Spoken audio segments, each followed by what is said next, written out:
maximize your time. Like your email's not going away. Stuff at home is not going away. Stuff at the restaurant's not going away. But like you really do have a unique opportunity to disconnect, connect and engage with both your supplier partners, with your peers. You can learn. This is a very listen, everybody's in competition with one another to a degree, but this is a very open sharing industry where people want to exchange best practices, best ideas, what works, what doesn't work.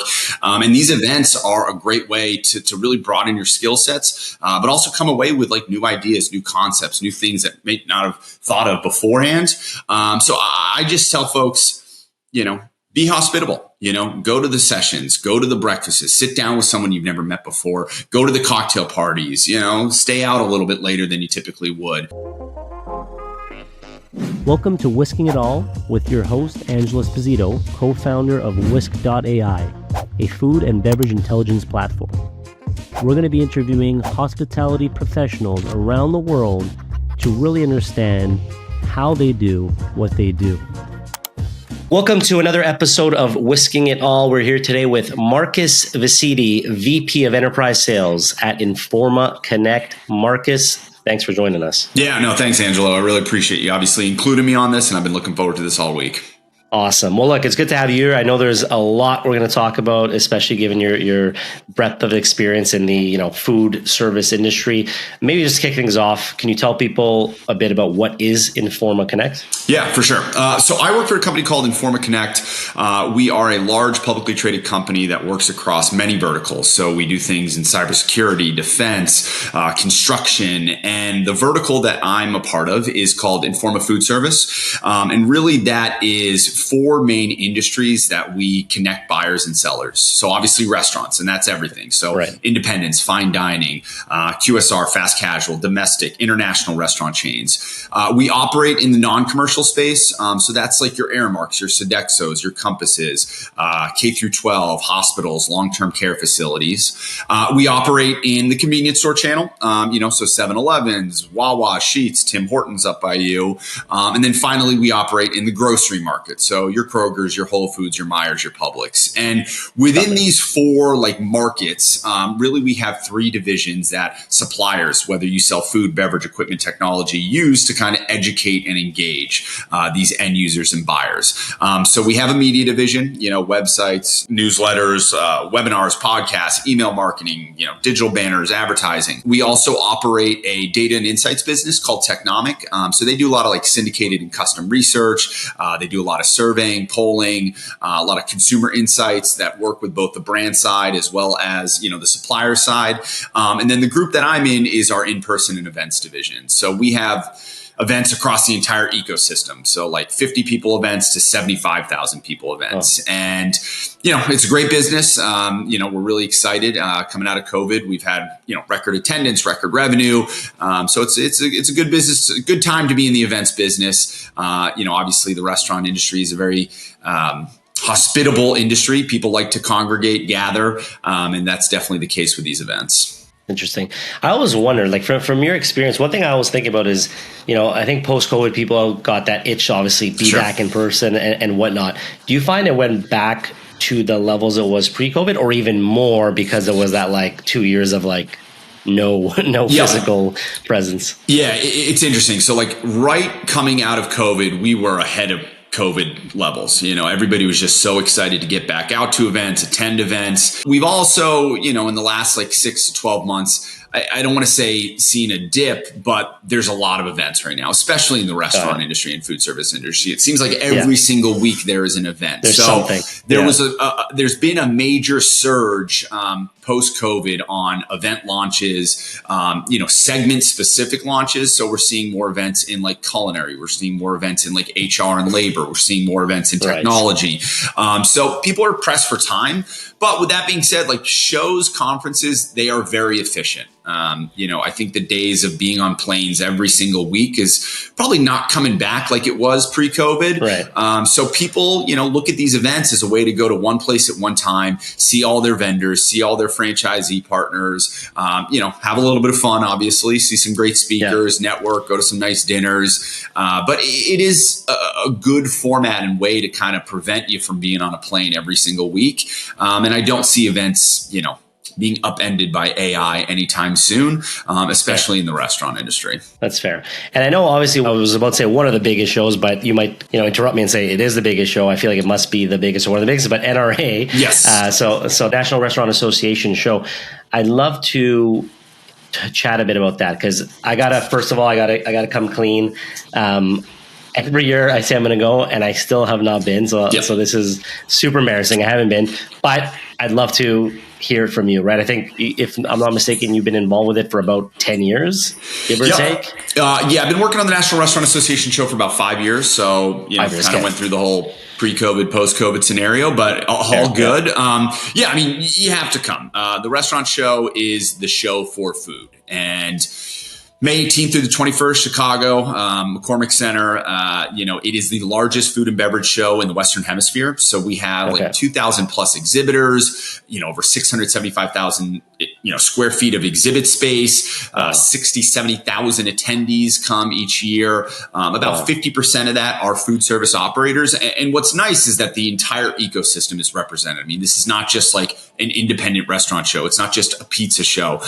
You have the full gamut of people that are involved with the food service and restaurant industry, from CEOs of multinational QSR chains to culinary students from Johnson & Wales. So the great thing about the show is that everything is represented. You have food, beverage, equipment, technology, services, and it really is the one place where you can go and see everything at one time, because there are a lot of like segment specific events, whether it's an HR show or a labor show or a IT show.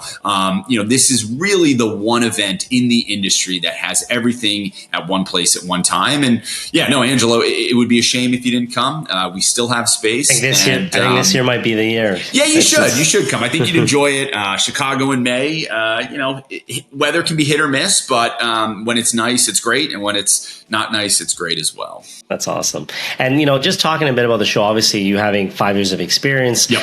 I'd love to get your take on like trends that you've seen, having all those people in one place and all those companies and all that good stuff in one place. I'm sure you're on the front lines of seeing trends. So just, you can give a few, but whatever come to mind. What are trends that you're seeing happening in the restaurant space? Yeah. So over the last 5 years, like obviously the biggest trend has been technology. I think if you look back like 20 years ago, like the biggest invention within the restaurant industry was like point of sale, and it was just kind of, managing your till. And what we've really seen over the last 5 years is kind of the rise of software, and that's for everything. Yeah. So cost of goods and services, like menu management, reputation management across all the different review platforms and websites. So I don't see that slowing down anytime soon. I kind of liken what's happening into the restaurant industry to retail 10 years ago. We're going from this straight brick and mortar business to this like omni-channel customer experience. So what does that mean? It means that you went from opening your doors and closing your doors to now having to do first party delivery, third party delivery, catering, to go, pick up, and that all makes your operation much more complex. And, software technology can help. It can definitely streamline things. It can help you with your labor. It can help you with your COGS. It can help you with, your scheduling. And there are a lot of different functions that can be fixed or augmented or just improved upon with the use of technology. Another big trend that we're seeing is plant-based. Obviously the rise of the Impossibles and the Beyonds, but also a lot of niche bit players like Tyndall. I think the messaging has shifted a little bit. Initially it was all just like health conscious. Time kind of has gone on. It's really more about like supply chain and kind of augmenting your supply chain and like opening up to a broader spectrum of consumers. So not everybody is going to be a carnivore. Not everybody is going to be eating meat, 4, 5, 6 times a week. So really they're trying to, reach the vegetarians, reach the vegans, reach the flexitarians, but also, talking about like the environmental impact and how it can help on, limiting the use of beef and chicken and, livestock, if you will. And then a more near term trend that we're really seeing a lot of is robotics. I think obviously that kind of encompasses a little bit of technology, but what I'm seeing is, a lot of different companies and suppliers and providers are coming out with solutions that don't totally change the fabric of a restaurant, but really just kind of augment the existing operations. So like flipping burgers or saucing pizzas or bussing tables. And it's exciting because a lot of those jobs are very mundane. They're very challenging. Yeah. Running restaurants is a tough business. So it allows these frontline employees to go from doing these like mundane, repetitive tasks that, can sometimes be dangerous, like working a fryer, to go to actually like running a business, like managing people, managing a P&L, doing scheduling, dealing with personalities, and really getting back to like the business skills. All that stuff has to get done. But if someone else or a, piece of robot can kind of take care of those things for you, then it allows you to really focus on some of the hierarchy things that need to be dealt with at a restaurant. Right. No, well said. It's funny on the robotic side, like I had a few interesting conversations. I mean, I'm not on top of all the robotic stuff, but definitely seen some of the busing stuff. And one of our guests was talking about, I think it was Chipotle with like an avocado slicer or whatnot. I always forget the name, but I remember it was always a clever name, whatever it was. Autocado. I remember it was clever, but I couldn't remember the name. There you go. Autocado, yes. Autocado. So it's things like that. And we actually had one guest who was doing, it's called Tiny Mile, I think. It was last mile delivery. Super interesting. They got they're only based in Miami. They got like 100 robots on the road, maybe more but now. And it's all about just that small radius and just doing that kind of last mile. So super interesting. I totally agree, because the analogy I always give is like when I think about like the coolest things that happened to the restaurant space, it's to your point, it was open table, which is awesome. But if you think about it, they're 20 years old. And then point of sale or cloud point of sales was the newest cool thing. And then I was like, now what? And then to your point, the last 5 years, it's like everything from scheduling to stuff like Whisk, like COGS, to reputation management. There's so much of social media management. There's so much going on, delivery stuff, you name it, chargebacks, whatever. And I'm curious, how do you think that is going to play out in the future? Because on one hand, obviously, there's so many things that are helpful, but it's also hard, I find, for a restaurant to have like 12 different apps they use. Sure. Like, what do you see happening in the future? Yeah, it's interesting. So like, you look in the past, and like in the 1950s, people would go out to restaurants like 3 times a year. Food service is like ingrained in our society. There's 21 meal functions a week, breakfast, lunch, and dinner, 7 days a week. And, I think like 50% of those meal functions, I'm going out, whether that's coffee in the morning or quick lunch in the afternoon or family dinner. So my point is that like the concept of dining out, the concept of food service is not going away. And I only think it's going to continue to intensify with time. But inexperienced restaurateurs is really kind of coming to an end. Like what we kind of saw, late 90s, early 2000s was people just like giving it a shot. I'm a retirement executive, or I'm a doctor and this is my passion project. And like, I really want to try to, open up a restaurant and be that person who has all their friends. No, that's done. And what we really are seeing now is like the experienced, sophisticated, well-capitalized restaurateur, the person who knows how to kind of open restaurants, capitalize on markets, also bring new stuff to markets, because like what works in Manhattan might not work in Wichita. And I just think that like those types of restaurateurs are going to continue to pick up share. And I also see like the rise of the chains that don't look like chains, like Sweetgreen. Right. Sweetgreen is super cool, super, niche, in vogue. Each restaurant looks very different. It's a different experience. The menu is seasonal, but they're a chain. They have the scale of a chain. They have the breadth and size of a chain. So again, food service restaurants, they're not going away. But I think, the retired doctor or accountant who wants to give it a shot probably should just save his 401k for something else. It's funny. We were actually talking about that couple episodes ago. I forget who I was talking with, but it was exactly that. And it was the idea that it's being an entrepreneur is hard enough, or business owner in general is hard enough. And restaurants, I would argue, is probably one of the hardest business owner things to do. And it's I guess it's a bit ironic when you think about it, because it's like starting your own thing is hard and starting a restaurant is just like 10 times harder. So it's funny how, like you said, 90s, it was like, I'm not sure what to do. Let me start a restaurant. But it's like you're literally picking the hardest thing to do, because you need so many things to go right. Right. It's like, it's not just the food. It's not just the service. There's like literally a checklist that's never ending of things that need to go right for you to succeed, which is, I find, crazy. Yeah, for sure. I mean, they're juggling a lot of plates, and it's a hard business. And, obviously you can be very successful. There are restaurants that do incredibly well. There are, personnel, people within the industry that do incredibly well, both financially as well as just career arc wise. but it's a tough business and it's a grind. And that's why I think, what we're seeing right now is, sophisticated operators who know what they're getting into, who have the, financial resources, but also the experience and capital to kind of make things successful, because it's not cheap. I mean, even if you go open a franchise, I mean, you're still looking at a $200 to $1 million investment, and that's a big nut to kind of carry. Right. And I know one of the big topics, obviously, and you kind of touched on it briefly, but in the food service sector is sustainability. I'd love to maybe touch on that. Like, where do you see, and you talked a bit about with the plant-based stuff, but where do you see that theme of sustainability kind of heading towards? Yeah, I mean, sustainability can mean a lot of things. It could be like carbon, emissions reduction. Yeah. It could be, just reducing single-use plastic. For me, like my passion within like sustainability is the reduction of food waste. I think in this country, like hunger is still an issue, and it really shouldn't be, because it's not an issue of like abundance. We have more than enough food. It's really about waste and access. And I think that like, one, there's a lot of carbon emissions like with food waste. It's hard to kind of like, dispose of. It's hard to kind of like compost it. And a lot of people don't do that. And we're just leaving a lot of food on the table. And a lot of people that could be getting access to this food, this quality product, are just unfortunately not getting that. So to me, that's probably the lowest hanging fruit, the thing that I would want to like kind of focus on next. And then obviously going forward, single-use plastic, something's got to change there. I know there's a lot of legislation right now in Europe that's happening around the composition of the plastic. It's got to be biodegradable. It's got to biodegrade within a certain amount of time.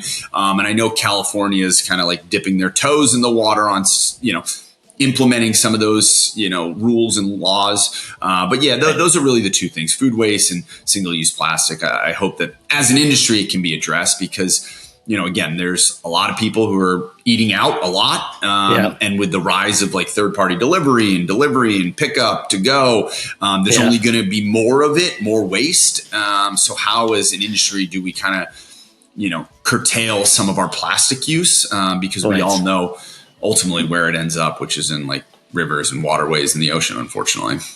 Yeah, it's interesting because the food waste issue, like the last stat I remember, unless it's changed since, but it's something like 30% of food purchased in a restaurant goes to waste, right? And so when you think of it like on the Whisk side, okay, we're software, we try to help them optimize their ordering based on sales, and so that'll help hopefully that their purchases become tighter and there's less waste. But it's such a high number, and we have such a small part of this segment. There's millions of restaurants, and so to your point, it is a massive problem, and it's a big number, right? Like 30% isn't a small chunk of change. It's like a third of food is going in the garbage. And it's also to the benefit of, listen, I think people are financially incentivized, like at the end of the day, like operators need to understand that like that 30% is coming out of your bottom line, and like obviously some waste is unavoidable, but like whatever you can do to minimize, whatever you can do to even just reroute that food to food banks or to like local organizations and institutions that like need product, are constantly looking for product, that's better than it just going into the trash. That makes sense. And then if we look back, like the last few years, obviously it's been tough, to put it mildly, for restaurants, generally speaking. Obviously, some are crushing out there, but generally speaking, the landscape has been tough during COVID and post-COVID and recouping. What kind of trends or things have you seen restaurants doing that are working? I know we generally start talking about some different tech, but I'd love to know from your perspective, what are things that some companies are doing that you're like, yeah, this is working? You got to look to the consumer. And we can talk like specifically like X, Y, and Z restaurant is doing this that I think is pretty cool. But like, let's talk in like broader brushes. So right now, I think the consumer only wants one of two things: convenience or experience. Okay. Convenience is coffee in the morning, lunch in the afternoon, delivery when my work goes late and kids are hungry. Okay. The other end of the spectrum is experience. And that could be a lot of things. That could be high-end buffet, low-end buffet. That could be, a birthday dinner, an anniversary, a wedding, anything kind of in the middle is going to struggle a little bit. The other things that we're seeing is, less people are drinking. I think coming out of COVID, people either have reduced their alcohol intake, or, they're drinking at home because it's less expensive. So I think that like bars are going to be challenged a little bit going forward. Anything that isn't like super convenient or super experiential is going to be challenged going forward. I think like things that have drive-throughs have obviously done very well, just because of the convenience factor. I think catering is really hot right now. Catering is not something that like people want anymore, but like really expect it, and it's not just like going into the office and like having bagels. It's like, essential workers, like I do a lot of business with a company called Easy Cater out of Boston. And, right when COVID happened, they were like, wait a second, like all of our customers aren't in their offices anymore. So where do we go now? And they went to hospitals and they went to colleges, like, police stations and like places where like people have to actually go into work every single day, so I think convenience experience, things with drive through, catering is really hot, low, no alcohol is going to continue to kind of rise in prominence. I'm also starting to see some international brands coming here. I think like Gen Z is a little more flavor forward, if you will, in terms of trying new things, willing to experiment, being open to, different cuisine types, and that's going to be kind of interesting to see like any, mega chains will come out of that trend. But again, 7.6 billion people wake up hungry every single day, and it's now just a matter of like capturing that demand, like people got to eat. I do think there's going to be a lot of like interesting concepts and restaurant types that come out of, the past 4 or 5 years post COVID, as well as, some of the things that I'm sure being cooked up in the lab as we speak. Right.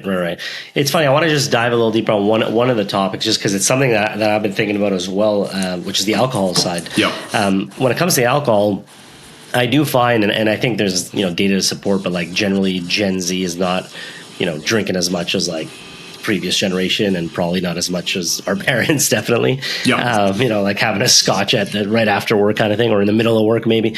But definitely I think there's like a trend of like less and less alcohol. How do you see that? Because like, how do you see that affecting certain places, knowing that, for a lot of full service restaurants, a lot of the most profitable items are the wine and the liquor and the cocktails, which kind of almost sometimes support the rest of the operation. Sure.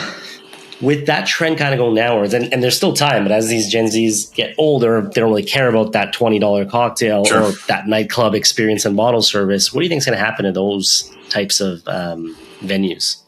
I mean, listen, I don't think they're ever going to go away. I don't think they're ever going to go out of business, but I think you'll start seeing smaller venues. I think like what you'll experience with a lot of these restaurants is the bigger it is, the more expensive it is to run, own, operate, staff, utilities. So I think there is going to be a big trend for like smaller nightclubs, cocktail clubs, whether it's low, no alcohol included. I do think that there's some opportunity there for more experiential, like non-alcoholic, low alcoholic experiences. Whether that's like meal pairings and, wine pairings without alcohol in it. Listen, alcohol is not going away. I just think if you look at some of the trend lines with younger generation, they are not, frequenting bars as much as older generations. If they are drinking, it's usually typically done at home. Now that could change as their income continues to go up and they, have more disposables. But the question really just comes down to who can capture those dollars and what is Gen Z looking for from an experiential perspective. That's fair. The other question I wanted to touch on a bit about is at Informa Connect, I know you kind of, I guess, I don't know if manage is the right word, but work on several different trade shows. So obviously we talked about the National Restaurant Association, which is the biggest. What other shows are you kind of working on, or do you work on? No, great question. So we actually got a big one coming up this weekend called Restaurant Leadership Conference. So that's an annual event. I've heard of that. Yep. So that's an annual event that happens in Phoenix. In 2023, we had about 1,000 restaurant executives who represented over 300,000 site locations. So this is like the Super Bowl for the chains. We're really focusing on anybody that has 20 or above locations. And from like an audience perspective, it's going to really be people in ops, finance, marketing, HR, a little bit of culinary, a little bit of insights, and then obviously some folks from the C-suite. We also have an event coming up in July called the Global Supply Chain Summit. So this is a very like niche, small meeting. 150 people, and it's really about like supply chain. So it's about food, distribution, beverage, equipment. How do you get that product into the store level, on a really enterprise level. So we're excited about that. We're going to be doing it at Panda's headquarters in Rosemead, California. They're graciously hosting us. So it'll probably be like 25, 30 supply chain executives, 50 suppliers or so. In the fall, we have a great event that I think would make sense for Whisk. It's called FS Tech. So that is really a technology show. So just straight like IT, ops, finance folks. That really covers the entire ecosystem. So independents, chains. We get some colleges. We get some non-commercial with the Aramarks and the Sodexos. We are doing a show in Singapore. So we got, we're bringing FS Tech to Singapore. So they do this thing called FHA Horeca, which is for like hotels, restaurants, cafes, and it's massive. This is like 30, 40,000 person show in Singapore. And we're going to have a small little like hub for FS Tech. So anybody who is looking to expand into that region, they love technology, they love services. And we're real excited about that. And then a lot of just small meetings, 100 people, 200 people type stuff. So really my busy season is like now through June and then the fall. It's kind of like the sprint right now, but it's exciting. A lot of moving pieces, a lot of moving parts, but it's really, it's great to see these things come together. I do believe in the power of events. I think they're very efficient. I think they're very, enriching. I think people really enjoy them. The same people come back, and if they can't come back, they want to come back. And I know that we've got a good slate of events coming up over the next 6 months or so. That's awesome. We'll make sure to definitely at the end, by the way, we'll plug all your stuff. And then when we release the episode, we'll put all kinds of links. But speaking of all this, you mentioned super interesting events. I'm sure that our listeners are probably thinking, how can I make the most out of my time at these trade shows? And I think you're probably a pretty good person to ask. So any tips for our listeners? We have a lot of restaurant operators that listen, but really pretty wide audience. So any tips on like, hey, how can they get the most out of any of these trade shows? Yeah, my recommendation is just to be present. You've spent the time, energy, and resources to come to this. Maximize your time. Like your email's not going away. Stuff at home is not going away. Stuff at the restaurant's not going away. But like you really do have a unique opportunity to disconnect, connect, and engage with both your supplier partners, with your peers. You can learn. This is a very listen, everybody's in competition with one another to a degree, but this is a very open sharing industry where people want to exchange best practices, best ideas, what works, what doesn't work. And these events are a great way to really broaden your skill sets, but also come away with new ideas, new concepts, new things that may not have thought of beforehand. So I just tell folks, be hospitable, go to the sessions, go to the breakfasts, sit down with someone you've never met before, go to the cocktail parties, stay out a little bit later than you typically would, because all the stuff that you're working on, all the things that you're dealing with at your restaurant, they're not going away. They're still there. They're going to be there on Monday. And be present. Enjoy the time. You've spent a lot of, individual resources, personal resources, business resources to be there. And it's your responsibility to maximize that time. And it's your responsibility to enjoy it, have some fun, but really, try and get the most out of it. And when I see folks, sitting on their laptop all the time, never going to the trade show, never going to the different breakouts, and they come back to me like, I didn't get anything out. Well, what did you put into it? So the same energy and excitement that you put into your restaurant, into your business, into your life, just do that for 24, 48 hours and see what happens. And usually, typically when people do that, they're happy, they're excited, they're invigorated, they're energized, and sometimes they get some business out of it. It's awesome. And in terms of maybe prepping, are there things you recommend people do ahead of the show? So definitely once they're at the show, be present, disconnect with maybe the outside world and try to be super present and make the most out of it. Any tips on what they should maybe do coming up to it? Yeah. So I would just map out your experience. So what do you want to go to? What are the different things? Because there's a lot of moving parts. I mean, especially at the National Restaurant Association show, I think we're doing 190 sessions, 190 different educational content sessions. So everybody's got different job responsibilities, titles, what is applicable to you in your business might not be applicable to somebody who's in HR. You know what I mean? So it's your responsibility to spend a little bit of time, kind of download the agenda. Where do you want to go?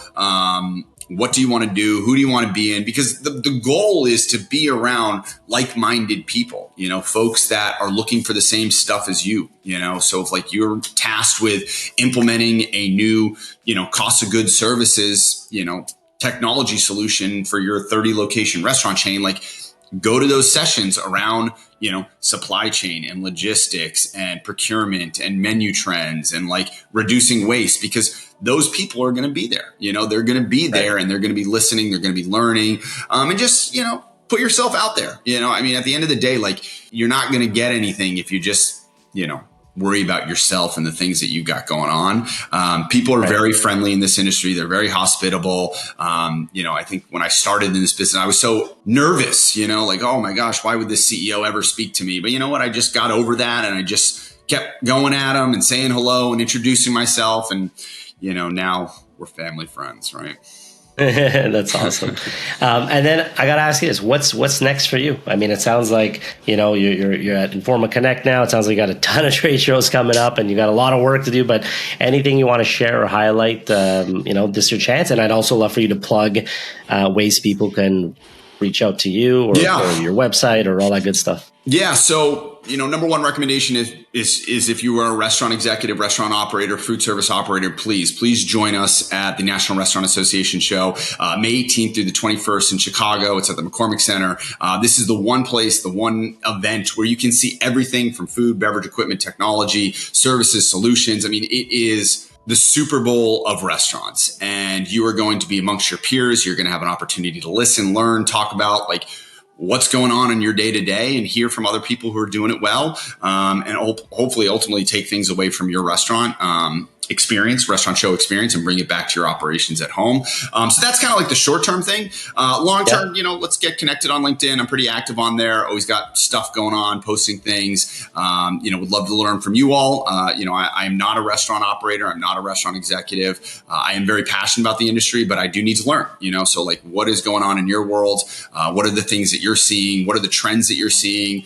Because we are always looking for content. We are always looking for speakers. We're always looking for, what's out there in the marketplace. And we're in a silo, we're sitting here planning events, trade shows, conferences. So please reach out. Don't hesitate. We will consider anyone and everyone, obviously within reason, but that's something that we're always looking for help with is the content piece. To wrap up, I always like to just ask for, a piece of advice. So really for those maybe people listening who are aspiring to, make their mark in the food service or hospitality industry, any advice that you would offer based on your experiences? Be passionate. This is an industry full of passionate people, hardworking people that like genuinely care about what they do. I just think early in your career, if you're excited, if you are positive, if you are coachable, like you can go very far. And like, I think the restaurant industry really is truly one of the few true meritocracies left in business. There are so many instances of, fry cooks, Don Thompson, former CEO of McDonald's, guy started on the front line and he became the CEO of the restaurant, and that is across the entire industry, this is a way for people that have low education, no education to be successful, both financially, professionally, personally. So bring that passion, bring that excitement, work hard, obviously kind of look long-term into what it is you want to do and how the restaurant industry can be a part of that. I love that.